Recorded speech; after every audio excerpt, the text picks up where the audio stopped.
Olá, pessoal! Vocês devem estar se perguntando o que eu estou fazendo aqui no meio desse monte de livro, de revista. Nesse momento estou aqui vendo a revista Exame, né? Na verdade, eu estou buscando ideias e exemplos aqui para aula de finanças, o que eu posso usar aí de exemplos para complementar a teoria que a gente vê. Vocês devem estar lembrados de grande parte das coisas que a gente estudou aí no módulo 3, né? Que a gente estuda finanças corporativas, vê os indicadores, vê várias coisas interessantes.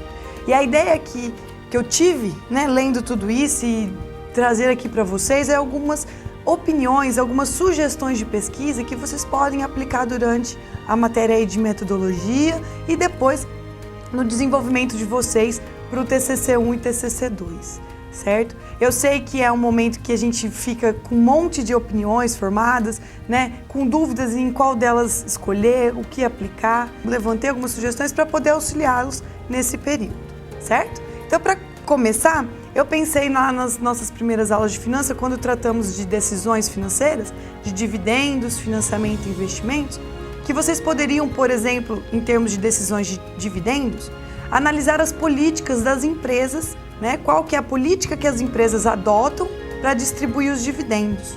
E, por exemplo, comparar isso com o impacto que essas decisões têm no preço da ação. Então, vocês podem acessar as demonstrações financeiras, as informações financeiras, pelo site das empresas ou pelo próprio site da Bovespa, levantar essa política de dividendos que elas adotam e depois comparar com a variação do preço da ação por um determinado período, para ver se em momentos que se distribui mais dividendos, se tem maiores preços e assim por diante. Tá? Para quem gostar disso aí, uma pesquisa mais quantitativa por questão de mensuração é uma ideia. Tá? Ainda nessa linha de decisões financeiras, né, que a gente pode trabalhar com essa teoria de finanças baseada nisso para fundamentar o que vai ser pesquisado, vocês podem trabalhar com a parte de financiamentos, buscando a estrutura de capital que a empresa tem, o custo de capital e verificando se esse custo pode ser minimizado. Como vocês fazem isso? Fazem um levantamento de passivos, um levantamento de ativos, certo? E verificam qual que é a rentabilidade e qual que é o custo, se vocês conseguem otimizar essa rentabilidade por meio da minimização desses custos. Isso pode ser feito para uma única empresa ou pode ser feito para um setor, por exemplo, comparando quais os custos de captação para cada uma das empresas que compõem esse setor e verificando, propondo aí, né, algumas sugestões de outras linhas de crédito que custem menos e que otimizem resultados. Acho que nessa ideia de decisões também podemos trabalhar algumas coisas de investimentos, que vocês pensem, por exemplo, em projetos diferentes de investimento, como expandir ou não um negócio, fazer ou não uma fusão da empresa, né, com outra empresa, fazer uma joint venture, se isso causa criação de valor. Então, como vocês fazem isso? Fariam um trabalho desse, né?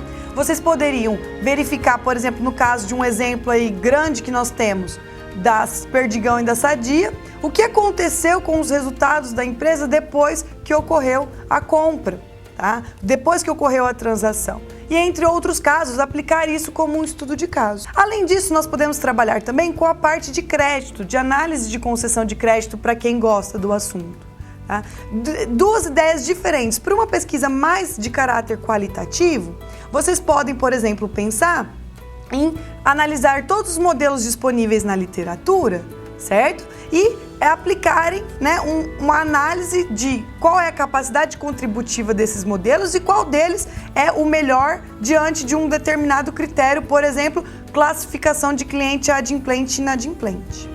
Uma outra ideia, se não for uma pesquisa tão qualitativa, mas mais voltada para um caráter quantitativo, seria vocês analisarem a política de crédito de empresas. Como que elas determinam o prazo que elas dão para os clientes, como elas determinam a qualidade e a quantidade de desconto à vista, né? Quais os instrumentos de crédito que ela utiliza, qual a política de cobrança que ela utiliza, né? E analisar durante um determinado período de tempo qual o impacto que essa política teve lá para a concessão de crédito, para o aumento do volume de crédito concedido e assim por diante, tá certo? Essa pesquisa, para quem tiver interesse, teria que ser mais em caráter interno, então vocês teriam que ter acesso a alguma empresa para analisar isso lá de dentro. Pelas demonstrações financeiras já não seria possível. Tá legal? Então tá certo. Espero poder ter contribuído com essas ideias, né? Que aqui com as leituras, vocês podem buscar isso nos sites aí da Bovespa, nos sites das revistas, ler bastante o que está acontecendo no dia a dia e tentar aplicar isso na pesquisa de vocês. Eu sei que hoje vocês estão encerrando aí a matéria de metodologia. Gostaria de lembrá-los que não termina aqui o trabalho, pelo contrário, é aqui que ele começa, para vocês já ficarem aí de orelhas em pé, com toda a atenção possível que vocês possam dar para o assunto, para conseguir saber qual é a maior afinidade, onde buscar as informações e o que vocês esperam para fazer. Tá certo? Desejo uma ótima continuidade de aula, uma boa sorte a todos vocês e até breve.